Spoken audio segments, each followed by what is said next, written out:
Hello everyone and welcome back to my channel Learn German with Yogita. So students, आज का topic है हमारा exam related. सो आज के टॉपिक में हम सीख रहे हैं Goethe सर्टिफिकेट A1 या Stadtdeutsch 1, जिसको हम शॉर्ट में SD1 भी बोलते हैं, SD1 भी बोलते हैं. बेसिकली आज जो हमारा पेपर है वो रिलेटेड है A1 एग्ज़ाम से. तो हमने आज स्टार्ट किया है अपनी Sprechenteil 1 के साथ. सो Sprechenteil 1 is basically your speaking part 1.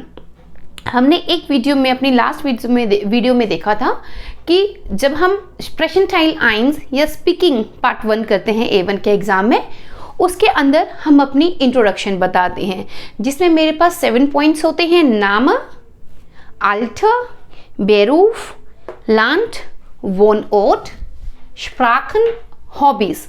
और उस वीडियो में हमने कुछ सेंटेंसेस सीखे थे रिलेटेड टू अवर इंट्रोडक्शन. माय नाम ist Yogita. Ich bin 32 Jahre alt. Ich bin Lehrerin von Beruf. Ich komme aus Indien. Ich wohne in Chandigarh. Ich spreche Hindi, Punjabi, Englisch und Deutsch. Ich koche gern. तो इन 7 points के साथ मैंने अपना introduction दिया था. अगर आप लोगों ने इंट्रोडक्शन वाली वीडियो नहीं देखी हो तो उसको मैं डिस्क्रिप्शन बॉक्स में उसका लिंक डाल रही हूँ. तो इंट्रोडक्शन आप उस लिंक के थ्रू आप सीख सकते हैं. आज बेसिकली इस वीडियो बनाने का मेन मोटिव है कि ये वाला पार्ट, सेंटेंस स्ट्रक्चर वाला पार्ट, तो वो पार्ट है जो हम बोलते हैं, बीइंग अ स्टूडेंट हम बोलते हैं. लेकिन उसके बाद क्या होता है, जो एग्जामिनर होता है, एग्जामिनर हमसे कुछ क्वेश्चन पुट करता है. समटाइम क्या होता है, वो क्वेश्चन इतनी स्पीड में पुट करता है कि जो A1 वाला स्टूडेंट होता है उसके लिए मुश्किल हो जाता है उन क्वेश्चंस को समझना कि एग्जामिनर कह क्या रहा है. तो इसीलिए ये वीडियो मैं आज आप लोगों के लिए लेके आई हूँ. कौन कौन से जो क्वेश्चंस हैं एग्जामिनर पूछ सकता है स्टूडेंट से. तो आइए हम चलते हैं अपने क्वेश्चंस के साथ. सो हम यहाँ पर बात कर रहे हैं वो पहला क्वेश्चन जो एग्जामिनर हमसे पूछ सकता है और पूछता भी है. बहुत से बच्चों ने बताया है कि हमसे ये क्वेश्चन पूछे गए हैं, हमें उस टाइम पर नहीं पता चला कि इसका आंसर ये था. तो आज मैं बात कर रही हूँ अपने नेम की. तो फर्स्ट हमें पता है कि माय नाम ist योगिता. लेकिन क्या होता है, अगर मैं अपने फुल नेम की बात करूं तो मेरा नाम है योगिता भट्ट. ये मेरा फुल नेम है, योगिता भट्ट. अब जो योगिता होता है मेरा फोरनामा होता है. फोरनामा मेरा फर्स्ट नेम, फोरनामा. और जो मेरा भट्ट है वो मेरा नाखनामा है, या तो इसको मैं नाखनामा बोल सकती हूँ, या ये मेरा फमीलियन नामा है, फमीलियन नामा. तो या ये मैं नाखनामा बोल सकती हूँ या मैं फमीलियन नामा बोल सकती हूँ. अब सबसे पहले एग्जामिनर पूछ सकता है wie ist ihr Nachname, या तो वो मुझसे मेरा नाखनामा पूछ सकता है, या वो मुझसे मेरा फोरनामा पूछ सकता है. फॉर एग्जाम्पल, अगर मुझसे एग्जामिनर ने पूछ लिया कि वी ist ihr Vorname, तो मैं क्या जवाब दूंगी, mein Vorname ist Yogita. mein Vorname ist, Vorname ist Yogita. तो ये तो है मेरा फोरनामा. अगर उसने मुझसे पूछ लिया wie ist ihr Nachname, तो मेरा नाखनामा क्या है, mein Nachname ist भट्ट. तो मेरा जो नाखनामा है वो है भट्ट. सो mein Nachname ist भट्ट. ये है मेरा फर्स्ट तरीके का क्वेश्चन. अब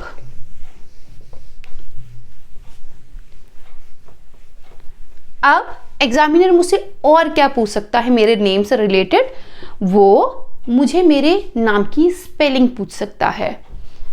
वो मुझसे कह सकता है buchstabieren Sie, buchstabieren Sie Ihren Nachnamen। तो वो या तो मुझसे कह सकता है कि मैं अपना नाखनाम, जो मेरा भट्ट है, उसको मैं स्पेल आउट करूं। बुक्सटाबियरन is to spell out. Sometime ऐसे ही होता है, बच्चों को एकदम से बुक्सटाबियरन का मतलब नहीं पता चलता, तो बुक्सटाबियरन इज टू स्पेल आउट।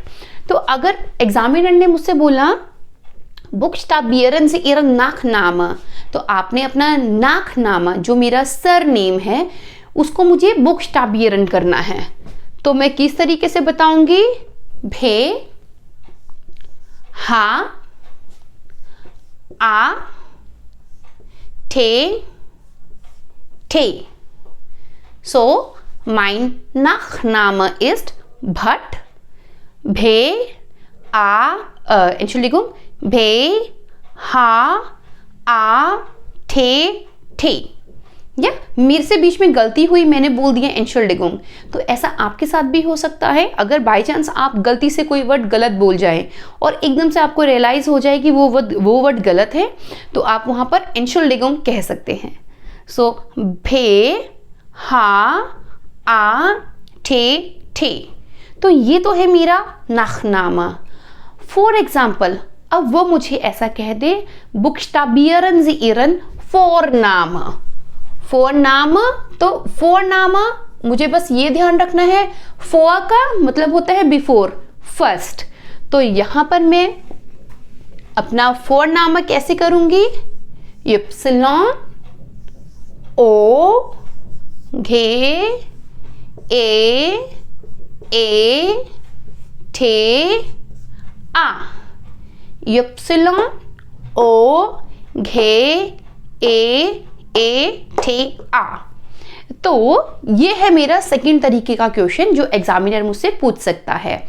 तो पहला तो वो सिंपल मुझसे पूछ सकता है वी इज द फोरनामा और नाखनामा, और after that what he can ask but बुक्सटाबियरन Sie Ihren Vornamen और नाखनामा।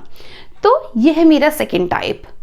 इसके अलावा एग्जामिनर मुझसे मेरा मोबाइल नंबर पूछ सकता है। तो ऐसा ज़रूरी नहीं है कि एग्जामिनर मुझसे डायरेक्ट पूछ ले कि भी वी इस्ट Ihre Handynummer, वी इस्ट Ihre Handynummer। हो सकता है वो थोड़ा सा क्वेश्चन को घुमा दे, वो आपसे पूछ सकता है haben Sie Handy, haben Sie Handy। तो ऐसा नहीं करना कि उसने पूछा haben Sie Handy और आप बोल दो meine Handynummer ist, जो भी मेरा मोबाइल नंबर है। तो अगर वो मुझसे पूछता है haben Sie Handy, तो मैं क्या जवाब दूंगी? या ich habe Handy। ये उस केस में जब मेरे पास मोबाइल है। लेकिन अगर मेरे पास मोबाइल नहीं है, nein ich habe kein Handy। तो अगर उसने पूछा haben Sie Handy, so ja ich habe Handy। उसके बाद वो मुझसे मेरा मोबाइल नंबर पूछ सकता है। तो वो अब कह सकता है इसके बाद wie ist Ihre Handynummer या Telefonnummer। वो मुझसे पूछ सकता है wie ist Ihre Handynummer और wie ist Ihre Telefonnummer। अगर आपके पास टेलीफोन नहीं है तो आप यहां पर बोल सकते हो ich habe kein Telefon, ich habe kein Telefon। या तो उस केस में वो आपसे आपका हैंडी नंबर पूछ लेगा। तो अब आपने कैसे उसको जवाब देना है अपना हैंडी नंबर बताने के लिए? तो आप क्या कहेंगे? meine Handynummer ist, meine Handynummer ist। अब बात आती है हैंडी नंबर की। अब कई बच्चे क्या करते हैं, गड़बड़ कर देते हैं जल्दीबाजी में, डर के मारे वो क्या करते हैं उसको इंग्लिश में बोल देते हैं। तो यहाँ पर मैं एक छोटी सी एक सजेशन देना चाहूँगी। आपके सामने जो प्लेन पेपर होता है या आपको जो प्लेन पेपर मिलता है, या फॉर एग्जांपल आपके पास कुछ भी है, इवन योर हैंड, ठीक है, तो आप उसमें अपना मोबाइल नंबर लिख सकते हैं। ऐसा कुछ नहीं है कि वो आपको डांटेंगे या कहेंगे कि आपने क्यों लिखा है, ठीक है। सबको पता है ये A1 का स्टूडेंट है और ऑब्वियसली एग्जाम का टाइम है, ये नर्वस है। तो आप चाहे अपना हैंडी नंबर अपने हाथ में भी लिख सकते हैं, आपके पास कोई पेपर पड़ा है आप उस पर भी लिख सकते हैं।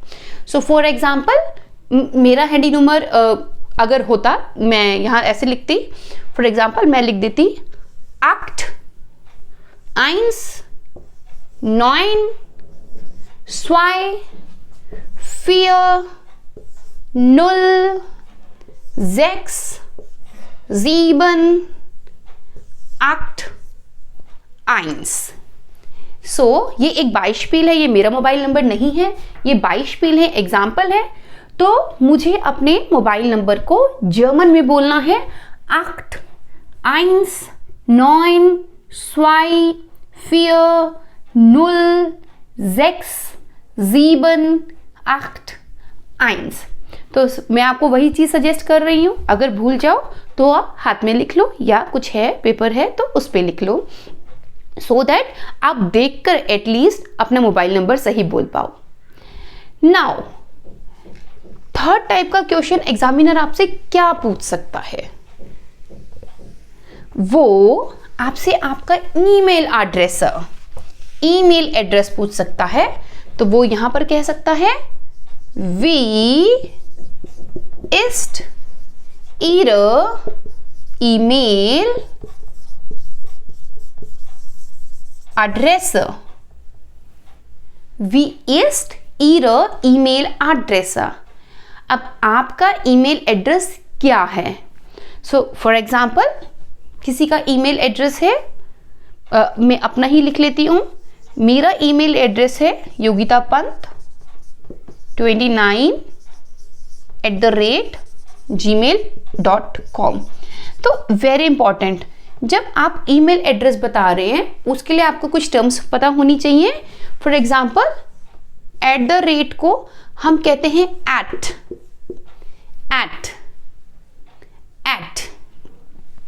डॉट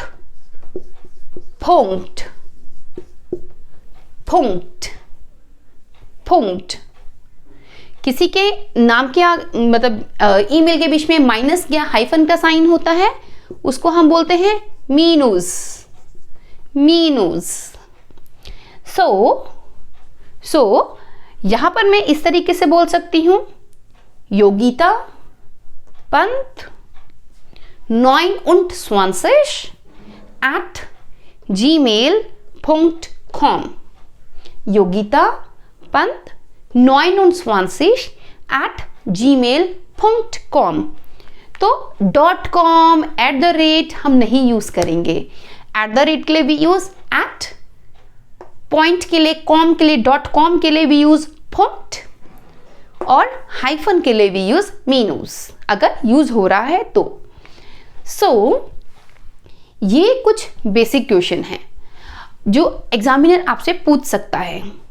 अब यहाँ पर आज मैं आपको एक ऐसा क्वेश्चन नोट करवा रही हूँ, वैसे तो एग्जामिनर ये क्वेश्चन नहीं पूछता, लेकिन बाय चांस अगर एग्जामिनर ने आपसे वो क्वेश्चन पूछ लिया, वैसे नहीं पूछेगा, लेकिन अगर गलती से पूछ भी लिया, एटलीस्ट आप उस क्वेश्चन के लिए रेडी रहें।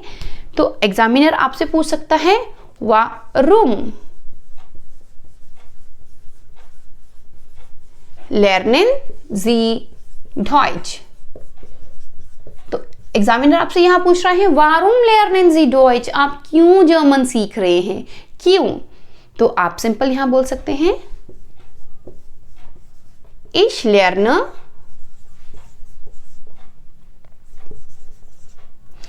या फिर सिंपल als Hobby। इतना हमें सेंटेंस खींचने की जरूरत नहीं है। als Hobby। Warum lernen Sie Deutsch? als Hobby, as a hobby। So ये कुछ क्वेश्चंस थे जो हो सकता है एग्जामिनर आपसे पूछ ले। इन क्वेश्चंस के लिए आप रेडी रहिए, क्योंकि सारे नहीं तो कम से कम 1 या 2 क्वेश्चंस इनमें से एग्जामिनर आपके लिए आपसे पूछ सकता है। सो स्टूडेंट्स, आई बिलीव जो मेरी टाइल 1 है, पार्ट 1 है स्पीकिंग का, एक्सप्रेशन का, A1 एग्ज़ाम के लिए वो आप लोगों का क्लियर हो। अगर आप लोगों को थोड़ा सा भी डाउट हो रहा है कि हम कैसे और अपना जो स्पीकिंग है वो और अच्छे से कैसे हम कर सकते हैं, तो उसके लिए आपको टेंशन लेने की ज़रूरत नहीं है। मेरी ये जो स्पीकिंग की वीडियो है ये 3 पार्ट में आएगी। ये मेरा फर्स्ट पार्ट है जिसमें हम टाइल 1 सीख रहे हैं। नेक्स्ट पार्ट में हम सीखेंगे टाइल 2 और उससे नेक्स्ट पार्ट में हम सीखेंगे टाइल 3। तो जो स्टूडेंट्स अभी एग्ज़ाम देने वाले हैं या प्लान कर रहे हैं उनके लिए ये वीडियोस बहुत हेल्पफुल रहेंगी। सो अगर आपको मेरी वीडियोस अच्छी लगी हो, पसंद आई हो, तो प्लीज़ मेरे चैनल को लाइक करना, शेयर करना एंड सब्सक्राइब करना। Thank you, thanks for watching.